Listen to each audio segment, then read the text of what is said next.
रोज एक नई कहानी देखने के लिए चैनल को सब्सक्राइब करें और बेल आइकन दबाना ना भूलें। सना और पिंकी आपस में एक दुपट्टे को लेकर बहस कर रहे थे। तभी वहाँ पर उनकी बड़ी बहन कीर्ति आ जाती है, जिसकी 1 महीने बाद विपुल नाम के लड़के से शादी होने वाली थी। कीर्ति अपनी बहनों को ऐसे जंगली बिल्लियों की तरह लड़ता देखकर कहती है, क्या हुआ, तुम दोनों एक दूसरे को क्यों नोच रही हो? देखिए दीदी, ये पिंकी मान ही नहीं रही है। ये दुपट्टा मुझे लेना है आपकी शादी में अपने सूट के साथ। नहीं दीदी, ये दुपट्टा मैं लूंगी मेरे लहंगे के साथ। मैं लूंगी। नहीं, मैं लूंगी। छोटी है ना, छोटी बनकर रहे। बड़ी हो तो क्या मनमानी करोगी? छोड़ इसे, मेरा है ये।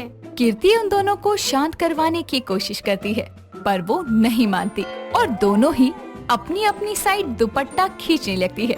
और इसी बीच वो दुपट्टा फट जाता है, जिसे देखकर पिंकी और सना की आंखों में आंसू आ जाते हैं और दोनों एक साथ कहती है, रख लो तुम ही। अरे क्या हो गया है तुम दोनों को? तुम दोनों को मेरी शादी में एक ही दुपट्टा लेना जरूरी है क्या? तुम जानती हो ना, माँ कितनी मुश्किल से खरीद पाई थी इस दुपट्टे को और तुम दोनों ने इसे फाड़ दिया। माफ कर दो दीदी। कोई बात नहीं, अब इससे पहले कि माँ इस दुपट्टे को देखे, चलो जल्दी से मैं इसे सिल देती हूँ। पिंकी, सुई धागा लेकर आ।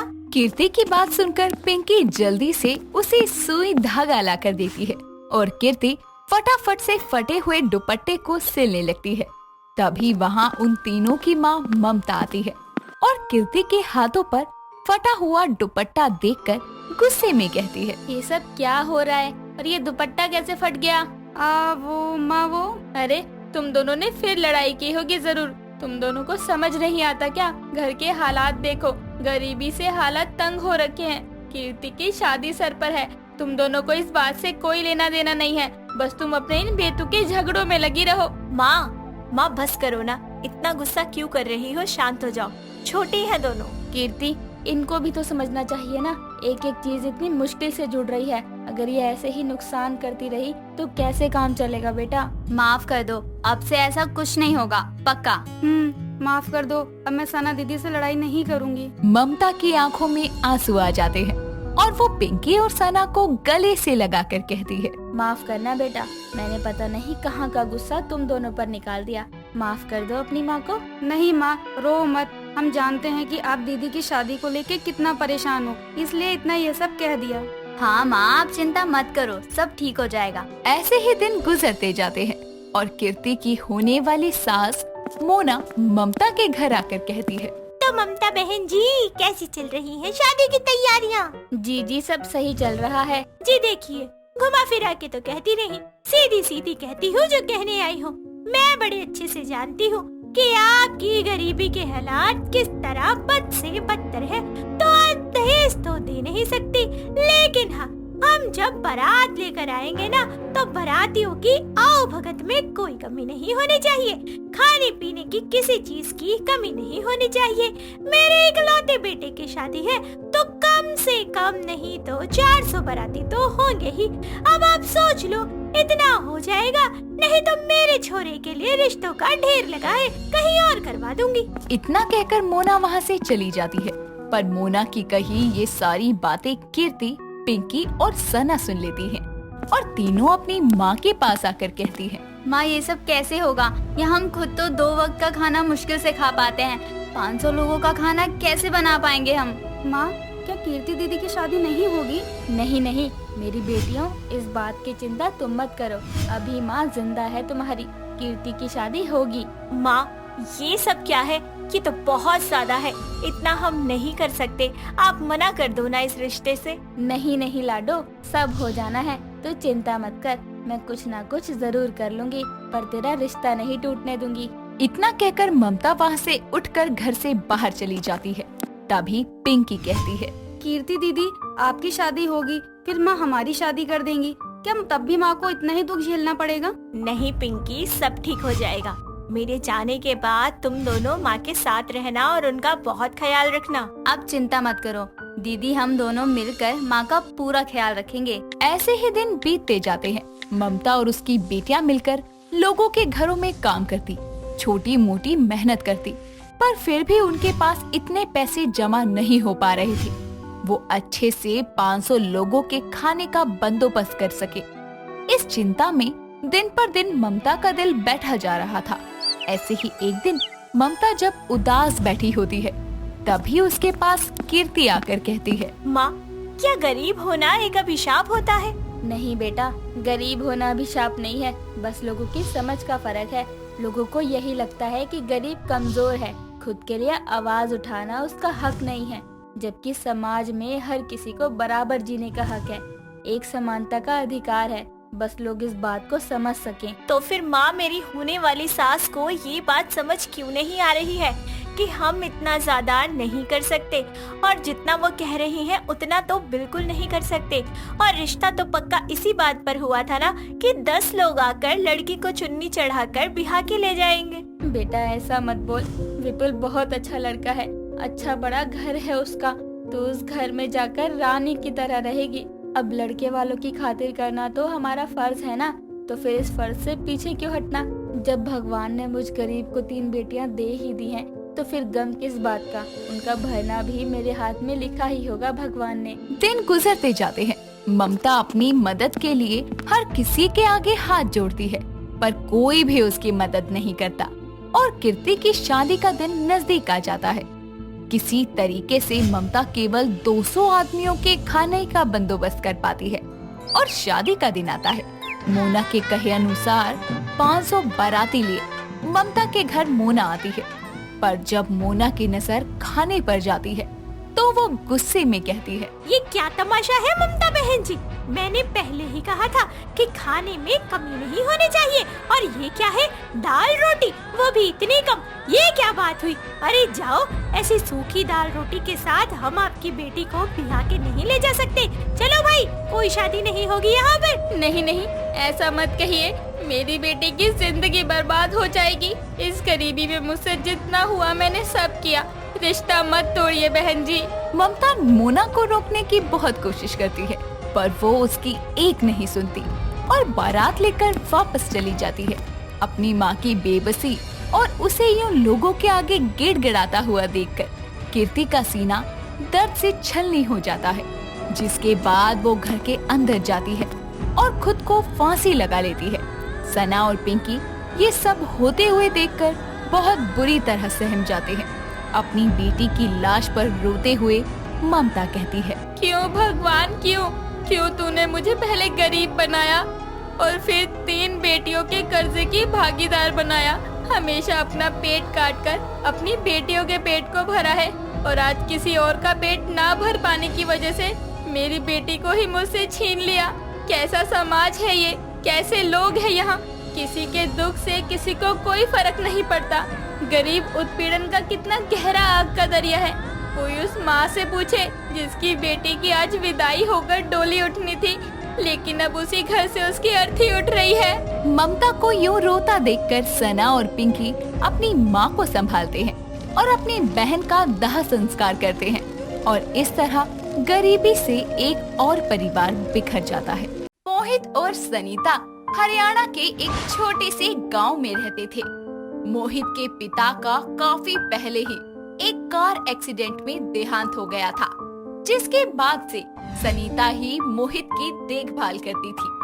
अब मोहित भी काफी बड़ा हो गया था और उसकी ख्वाहिश थी कि वो एक दिन विदेश में जाकर पढ़ाई करे, जिसके बाद वो अपनी माँ के ऊपर किसी भी तरह का बोझ नहीं बनना चाहता था। इसीलिए उसने इस बारे में सनीता को कुछ नहीं बताया था। और एक दिन सनीता ने मोहित से बोला, रे छोरे, यो किस तरह मुंह लटका के बैठा हुआ है, जैसे किसी छोरी ने धोखा दे दिया हो। अरे माँ, मने धोखा देने वाली छोरी कद पैदा होगी। तो फिर क्या हो गया हमारे लाडले को? माँ कुछ ना होया, बस मैंने पढ़न वास्ते अमेरिका जाना है। तू फिकर ना कर छोरे, थारी माँ भी जिंदा है। बता कितने रुपए चाहिए तने? माँ रुपये तो घने चाहिए, लेकिन अपने पे है कोन्या। अरे कितने चाहिए नू बता बस। माँ 3 लाख रुपए। जे बात पहले बताई होती मेरे ते। जा देख अलमारी में रखे हैं, निकाल ले जाके। मोहित जाके अलमारी में से पैसे निकाल लेता है और वीजा पासपोर्ट बनवाने के लिए अमेरिकन एम्बेसी जाता है, और कुछ ही दिनों में उसका पासपोर्ट बन जाता है। और एक दिन मोहित अमेरिका जाने के लिए घर से निकल के सनीता के पैर छूकर बोलता है, माँ आशीर्वाद दे दे मन्ने। अरे हम दोनों का हाथ तो तपते है, जिस दिन तू पैदा हो गया था मन लगा के पढ़िए, कदे किसी छोरी चारी के चक्कर में ना फंसिए। माँ तेने तो बेराई से मैंने कदे किसी की छोरी ना छेड़ी और मैं तो दूर ही रहा करूँ इन छोरी छारी के चक्कर से। ठीक है छोरे, ध्यान रखिए अपना, अमेरिका जाके बिगड़ ना जाइए। टाइम से रोटी पानी कर लिए और सुन टाइम टाइम ते फोन भी कर लिए मैंने। ठीक से माँ, मैं जा रहा हूँ, तू भी ध्यान रखिए अपना। ऐसा कहकर मोहित घर से चला जाता है। आज वो पहली बार घर से इतनी दूर जा रहा था, उसे काफी अजीब भी लग रहा था। अगले दिन वो अमेरिका पहुंच जाता है। जब वो अपने कॉलेज जाता है तब उसकी मुलाकात मारिया से होती है और मारिया मोहित को बोलती है, हे माँ मारिया, और आप कहाँ से हैं? हेलो मारिया, मैं मोहित चौधरी हूँ भारत से। आपको हिंदी भी आती है? ओ भारत, यू मीन इंडिया। हाँ, मैं इंटरनेट से सीखती हूँ क्योंकि मुझे हिंदी भाषा और भारतीय लोग बहुत पसंद हैं। एक्चुअली मैं अमेरिका में नया हूँ, तो क्या आप मेरी मदद कर सकती हैं मुझे एक अच्छा सा सस्ता सा रूम ढूंढने में? हाँ जरूर, अतिथि देवो भव। मैंने इंडियन कल्चर से सीखा है। अगर तुम्हें कोई प्रॉब्लम ना हो तो तुम मेरे साथ फ्लैट शेयर कर सकते हो। जी आपका बहुत बहुत शुक्रिया। ऐसा कहकर मारिया मोहित को अपने साथ फ्लैट पर ले जाती है। फिर उसे अपने आसपास की कई सारी जगह घुमाती है और उसे रेस्टोरेंट में खाना खिलाती है। वो दोनों एक साथ कई सारा समय गुजारते हैं। साथ रहने की वजह से उन दोनों के बीच प्यार पनपने लगता है और दिन पर दिन प्यार बढ़ता ही जाता है। वो लोग प्यार में इतने अंधे हो जाते हैं कि एक दूसरे के बिना रह ही नहीं पाते। मोहित और मारिया के रिलेशनशिप में 3 साल कैसे गुजर जाते हैं कुछ पता नहीं चलता। और अब मोहित की पढ़ाई भी पूरी हो चुकी थी और वो मारिया से बोलता है, मारिया अब मुझे जाना होगा। What happened, मोहित? तुम कहाँ जा रहे हो? मारिया मैं नेक्स्ट वीक इंडिया जा रहा हूँ। क्या हुआ? तुम्हें वापस क्यों जाना है? मेरी पढ़ाई पूरी हो चुकी है और मेरा सब कुछ तो इंडिया में ही है ना, मेरा घर, जमीन और माँ। यानी कि तुम मुझे छोड़कर जा रहे हो, राइट? Absolutely right. मुझे ना चाहते हुए भी तुम्हें छोड़ना पड़ेगा क्योंकि तुम भी अपना देश और घर छोड़कर मेरे साथ नहीं जा सकती। अगर मैं ये सब कुछ छोड़कर तुम्हारे साथ आ जाऊँ तो? देखो मारिया, इंडिया में लिव इन रिलेशनशिप का ट्रेडिशन नहीं है, हम दोनों फिर भी वहाँ साथ नहीं रह सकते। तो शादी कर लो ना, लेट्स गेट मैरिड। मैं हर सिचुएशन में तुम्हारे साथ रहने के लिए रेडी हूँ। नहीं कर सकता क्योंकि हम दोनों का रिलीजन अलग है। मारिया तुम भूल जाओ मुझे एक अधूरे ख्वाब की तरह। मैं किसी भी कीमत पर तुम्हें नहीं भूल सकती। तुम एटलीस्ट ट्राई तो करके देखो। And everything is possible in love and war. ठीक है, हम कल ही चलते हैं चर्च, हम वहीं शादी करेंगे। अगले दिन दोनों चर्च में जाकर शादी कर लेते हैं और शादी के अगले हफ्ते ही प्लेन में बैठकर इंडिया आ जाते हैं। एयरपोर्ट से उतरने के बाद दोनों टैक्सी में बैठकर मोहित के गांव जाते हैं। मोहित घर पहुंचते ही अपनी माँ के पैर छूता है और साथ ही साथ मारिया भी उसके पैर छू लेती है। ये देखकर सनीता बोलती है, और बता घने दिना में याद आई तने घर की? माँ याद तो थारी रोज आवे थी, कदे आने का मौका ही ना मिला। यो सब ठीक से, मगर यो बता या छोरी कौन से? मेरी लुगाई से और थारी बहू। मैंने तो तने छोरी छारी के चक्कर में पढ़ने के लिए मना किया था ना, तू तो सीधे अंग्रेजन ही ब्याह लाया। गाँव वाले क्या कहेंगे बिना पूछे छोरी उठा लाया। माँ मन्ने गामा वाले लोग आते मतलब ना है, मन्ने मतलब हमारी माँ बाप से है, लुगाई से है, जमीन से है। ठीक है लाडले, या तो सिर्फ अंग्रेजी ही बोलती होगी है ना, और वैसे ही कपड़े भी पहनती होगी। माँ एकदम हिंदी बोला करे है। इसके बाद सनीता अपनी बहू से पूछती है, और बता बहू क्या क्या कर लेती है? माँ जी, मुझे बहुत सारा इंडियन खाना बनाना आता है। मैंने इंटरनेट से देख देख कर काफी कुछ सीखा है और मुझे इंडियन ड्रेसेस पहनने का भी बहुत शौक है। मैं 3 सालों से हिंदी बोलना सीख रही हूँ। हिंदी तो सीख ली तने, अब मारी बोली हरियाणवी भी सीख ले। जी माँ जी। अब जरा अपने हाथ की चाय पिला दे मने। जी माँ जी। थोड़ी ही देर में मारिया ब्लैक कॉफी बना के लाती है। कॉफी पीने के बाद सनीता मारिया को बोलती है, अरे छोरी यो क्या बना दिया, ना चीनी ना दूध, बस काला काला कड़वा कड़वा लागे से। माँ जी ये ब्लैक कॉफी है, इसे ऐसे ही बनाते हैं, मुझे चाय बनाना नहीं आता। अरे बताना तो चाहिए था ना तने, सारे मुंह का स्वाद बिगाड़ दिया हमारा। तू एक काम कर, कपड़े धो जाके। माँ जी वॉशिंग मशीन कहाँ है, मैं कपड़े कैसे धोऊं? हमारे गांव में छोरियां हाथों से कपड़े धोए है। तो आता क्या तने, ना तू कपड़े धोवे है ना खाना बनावे है, तो करे क्या थी अमेरिका में? माँ जी वहाँ पर मैं पढ़ाई करती थी और फ्रीलांसिंग और मॉडलिंग। इतनी उम्र में तो गांव के ब्याह करा दे छोरी के, और ये होता क्या है मॉडलिंग? माँ जी मैं कमर्शियल फोटोशूट करवाती थी। और आजकल की छोरियों ने काम किया है, बस सारा दिन मोबाइल के आगे बैठ के फोटो खिंचाने के अलावा अरे टेरे मुंह बनाया करे हैं। चल मैं शौचालय जा रही हूँ, मेरे लिए पानी रखवा दे अंदर। मारिया शौचालय में पानी की जगह टॉयलेट पेपर रख देती है और कुछ देर बाद टॉयलेट के अंदर से सनीता चिल्लाती है, तूने पानी ना रखवाया यहाँ पे? माँ जी टॉयलेट पेपर रखा तो हुआ है, अमेरिका में तो सब उसी से साफ करते थे, आप भी उसी से कर लीजिए। मारिया की बात सुनकर सनीता को काफी गुस्सा आया। वो जैसे तैसे साफ करके शौचालय से निकलती है और उसे खूब खरी खोटी सुनाती है। ऐसे ही मारिया को मोहित के घर में रहते हुए 1 महीना बीत जाता है। वो कभी इंडिया में नहीं रही थी, इसीलिए उसे मशीनों के बिना घर के काम करना जैसे खाना बनाना, कपड़े धोने वगैरह में खूब दिक्कत आ रही थी। इसीलिए सारा काम सनीता खुद ही किया करती थी। एक दिन सनीता की तबीयत काफी खराब हो जाती है। तब गांव में कोई हॉस्पिटल ना होने की वजह से मारिया ही सनीता का इलाज करती है और कुछ ही दिनों में वो बिल्कुल ठीक हो जाती है। मैंने माफ कर दे बहू, मैंने तेरे को खूब खरी खोटी सुनाई, काफी भला बुरा कहा। ओके माँ जी।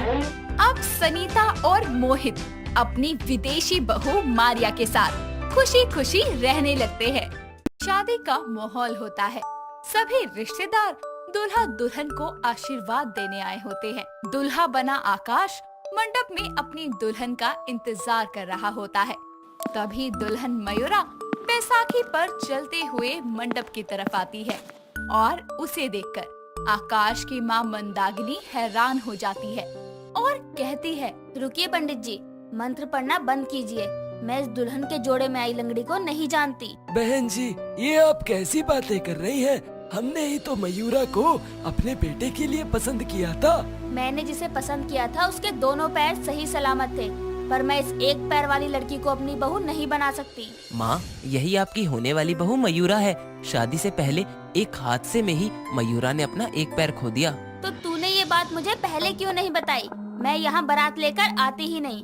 कुछ भी हो, एक अपाहिज लड़की को मैं अपनी बहू नहीं बना सकती। मैंने कहा था ना आकाश कि तुम्हारी माँ ये सब जानने के बाद हमारी शादी के लिए मना कर देंगी। माँ मैंने हर हाल में मयूरा का साथ देने का वादा किया है। मैं अपने वादे से पीछे नहीं हट सकता। बारात लेकर आया हूँ तो दुल्हन लेकर ही जाऊंगा, चाहे इसमें आपकी मर्जी हो या ना हो। पंडित जी मंत्र पढ़िए। पापा मयूरा को मंडप में ले आइए। बेटा माँ की एक नहीं सुनता और अपने वादे के मुताबिक पूरे विधि विधान के साथ मयूरा से शादी करता है। ये सब देखकर मंदाकिनी चाहकर भी कुछ नहीं कर पाती। विदाई के बाद जब मयूरा ससुराल की दहलीज पर खड़ी होती है तो मुंह बनाते हुए उसकी सास बेमन से उसकी आरती करती है और उसे अंदर आने को कहती है। तभी मयूरा को रोकते हुए आकाश बोलता है, रुको मयूरा। माँ आप मयूरा की गृह प्रवेश की रस्म के लिए कलश तो लेकर आई ही नहीं। तेरी माँ तेरी तरह इसके प्यार में अंधी नहीं है ना, इसलिए। अरे नालायक, सीधा पैर तो है ही नहीं इसका, तो एक पैर के सहारे कलश कैसे गिराएगी ये? माँ बस कीजिए, अब मयूरा आपकी बहू है। निकी जा तू कलश लेकर आ। ठीक है भैया, मैं लाती हूँ। जिसके बाद निकी किचन से चावल का भरा कलश लाती है और दरवाजे पर रख देती है। जिसके बाद आकाश मयूरा को सहारा देता है और मयूरा अपने बाएं पैर से ही कलश गिराकर अंदर आती है। ऐसे ही समय बीतता है और एक दिन निकी चाय लेकर मयूरा के कमरे में जा रही होती है। तभी मंदाकिनी उसे रोकते हुए बोलती है, ये चाय का कप लेकर कहाँ चल दी? मैं यहाँ हूँ, ला मुझको ला कर दे। माँ आप अपनी चाय खुद ले लो ना, मैं ये भाभी को देने जा रही हूँ। ये लो। मेरा बेटा कम पागल है क्या उस लंगड़ी के पीछे, जो तू भी अब उसके आगे पीछे घूमने लगी? ये एक पैर वाली ने तो मेरे परिवार को अपने उंगलियों पर नचा रखा है। थैंक यू निकी, पर मैं बाहर आ ही रही थी।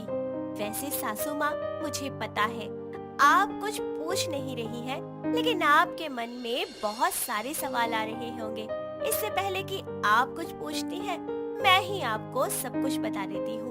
आपके रिश्ता करने के 2 दिन बाद ऑफिस की तरफ से सर्वे करने के लिए मयूरा को आदिवासी पहाड़ियों के इलाके में जाना था, जहाँ से अकेले गुजरते वक्त जंगल के रास्ते में उसे एक जहरीले सांप ने डस लिया।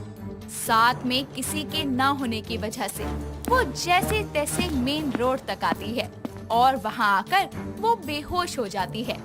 5 घंटे बाद जब उसे होश आया तो वो हॉस्पिटल में थी, जहाँ उसका पिता गोपाल बैठकर रो रहा था और आकाश भी वहाँ मौजूद था। तभी मयूरा बोलती है, अरे पापा, आप रो क्यों रहे हैं? मुझे बस सांप ने ही काटा था, मैं ठीक तो हूँ। और आकाश, तुम कब आए? बस अभी कुछ देर पहले। अब तुम कैसा फील कर रही हो? ठीक लग रहा है, बस थोड़ा दर्द महसूस हो रहा है।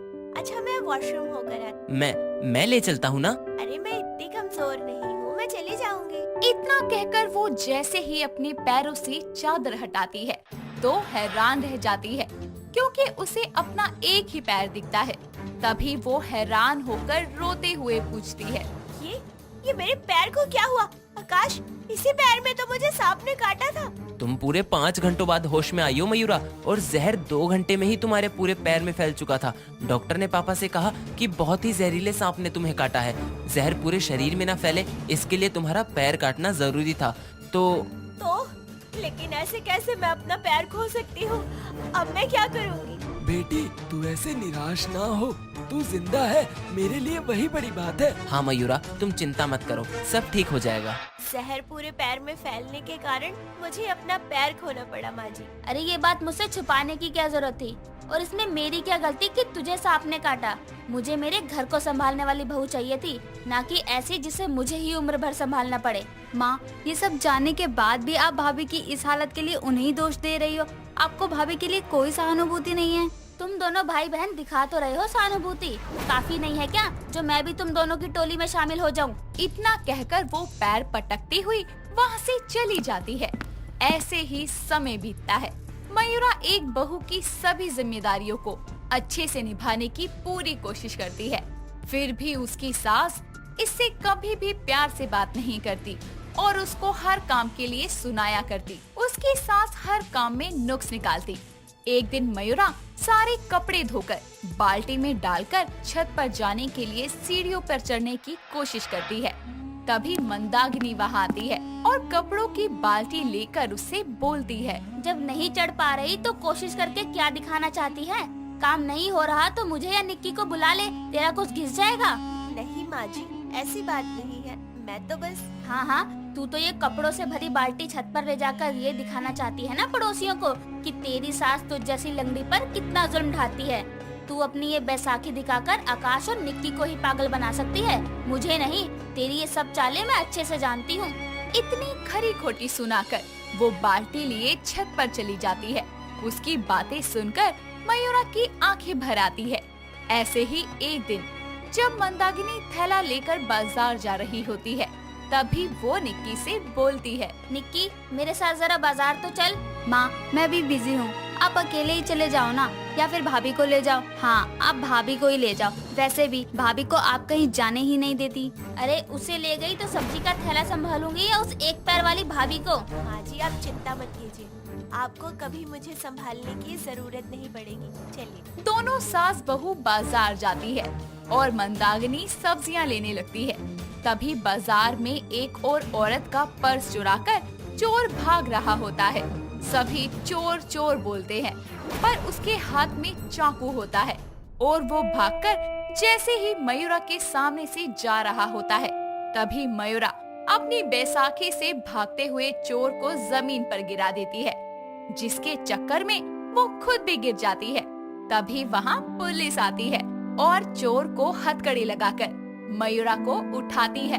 तभी मंदाकिनी कहती है, अरे बहू पागल है क्या? Thank you so much. आपकी वजह से एक छटा हुआ बदमाश चोरी करता हुआ पकड़ा गया। माँ जी, आपकी बहू बहुत बहादुर है। जहाँ बाकी सब लोग खड़े हुए देख रहे थे, आपकी बहू का एक पैर ना होने के बाद भी उसने नीचे गिरकर इस चोर को पकड़वाया। बहू तुझे कहीं लगी तो नहीं ना? नहीं माँ जी, मैं बिल्कुल ठीक हूँ। लाइए थैला, घर चलते हैं अब। मैं थैला संभाल लूंगी, तू चल यहाँ से बस। इतना कहकर वो मयूरा का हाथ पकड़कर उसे वहाँ से ले जाती है। घर पहुँचकर मंदाकिनी मयूरा को गले लगा लेती है। ये देखकर आकाश और निक्की हैरान हो जाते हैं। तभी निक्की बोलती है, माँ तबीयत तो ठीक है ना आपकी? आप भाभी को गले लगा रही हो। हाँ, क्योंकि मैं समझती रही कि ये बहू नहीं बल्कि बोझ बनकर आई है मेरे घर, जिसके कारण मैंने इसे क्या क्या नहीं सुनाया। पर आज पता चला कि ये कितनी निडर और साहसी है। बहू, तू जैसी भी है मुझे तुझ पर गर्व है और अपनी सास को माफ कर दे। मैं समझ गई हूँ कि मेरी एक पैर वाली बहू दो पैर वालों से भी बढ़कर है। ये सुनकर मयूरा की आंखों में आंसू आ जाते हैं और फिर वो अपनी सास के गले लग जाती है। दोस्तों, अगर आपको ये कहानी पसंद आई तो इसे लाइक करें, शेयर करें और कमेंट करके बताएं कि कहानी में आपको सबसे अच्छा क्या लगा।